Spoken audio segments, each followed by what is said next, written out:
ప్రతిరోజు ఒక 24 నిమిషాలు మీరు కనుక లలిత పారాయణం చేస్తే 64,000 కోట్ల మంత్రసారము మీ 72,000 నాడుల్ని ప్రభావితం చేస్తూ ఉంటుంది.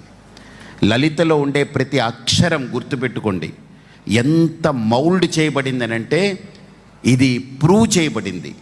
లలితలో ఉండే ప్రతి అక్షరము మనం స్పష్టంగా ఉచ్చరిస్తే మన 72,000 నాడులకి చైతన్య శక్తి వ్యాపిస్తూ ఉంటుంది.